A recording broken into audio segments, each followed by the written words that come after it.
है महाराज जी, मैं क्या तो करूं, राधा नाम इस जपने की कोशिश भी करता इस हूँ। विषय में हमारी सामर्थ्य नहीं है, क्योंकि आपका व्यापार कैसे चले, आपका कर्जा कैसे मिटे। आप कर्जा लेते समय हमसे पूछा थोड़ी था। आपने जो अपने मनोरंजन की विषय विलासता की, उस समय आपने हमसे आदेश थोड़ी लिया था। तो जो हम कर्म करते हैं उसे हमें भोगना पड़ता है। अब आज राधा नाम नई फसल तैयार हो रही है।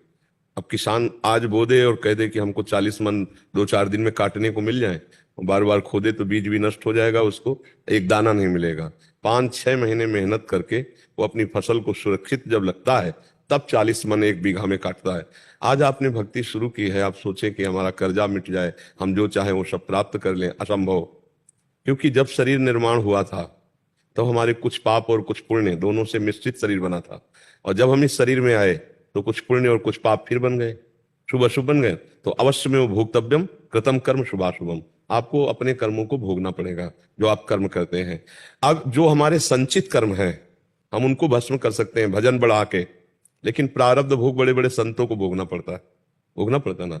तो हमारे पास ऐसे उपाय, जैसे ऐसी चर्चाएं कि अमुक कार्य करो आपका कर्जा मिट जाएगा, अमुक कार्य करो आपको नौकरी मिल जाएगी, अमुक कार्य करो आपका मुकदमा जीत जाएगा, या अमुक कार्य करो आपके सब काम, ऐसी हमारे यहाँ चर्चा नहीं होती।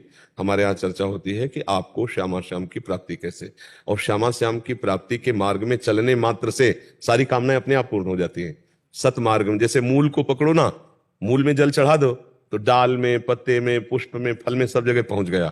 ऐसे हमारी जो चर्चा होती है वो मूल की होती है, भगवत प्राप्ति की होती है। जीव भगवत प्राप्ति करके परम सुख को प्राप्त करे, इसलिए हमारी चर्चा होती है। अब हमको टुटका टोना और जंतुर ये सब आता नहीं कि आप ये जंतुर बांध लो, कुछ दिनों बाद आपका कर्जा मिट जाएगा। ऐसे तो ऐसा तो हमारे पास कुछ ऐसा जुगाड़ है नहीं। मुझे लगता है कि अगर नाम जप करते रहे तो इस जन्म का कर्जा क्या अनंत जन्मों की बिगड़ी बन जाएगी, विश्वास करके। पर हम ये नहीं कह सकते कि इससे तुम्हारा कर्जा माफ हो ही जाएगा। और हम ये जरूर कहते हैं कि इस जन्म का क्या, करोड़ों जन्मों का ऋण मुक्त हो जाएगा। देव ऋण, पितृ ऋण, ऋषि ऋण, मातृ ऋण, सबसे यदि हम नाम जप करें और प्रियाजू को पुकारे, तो उनकी कृपा से सब कुछ सुलभ हो सकता है। पर अपने को अब आचरण ठीक करने पड़ेंगे, अब आचरण सुधारने पड़ेंगे। पीछे की खेती बहुत खराब है, आगे की फसल हमारी अच्छी है, मिलेगी। पर अभी जो पीछे का बोया हुआ है उसे हमें काटना पड़ेगा। इतना ज्ञान है नहीं आप में, इतना तप है नहीं, भजन है नहीं कि उसे आग लगा दो। ज्ञान के द्वारा सब कर्म संस्कार भस्म कर दिए, तो फिर अवश्य में भोक्तव्य फिर भोगना पड़ेगा। तो धैर्य रखो। कर्जा लेकर के अपनी उन्नति के लिए जो चला जाता है बहुत धोखे का खेल है।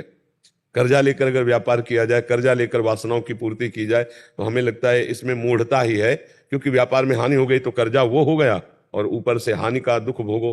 तो देहाती भाषा में कहते हैं, उतने पैर पसारो जितनी लंबी चादर हो। तो अपनी चादर से ज्यादा पैर क्यों पसार दिए?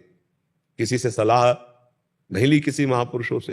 कर्जा तो बिल्कुल लेकर व्यापार आदि नहीं करना चाहिए।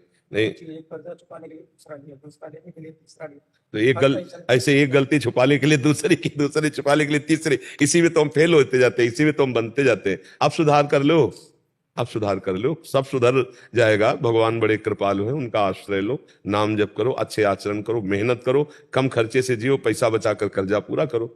नहीं, हम तो ऐसा कोई जादू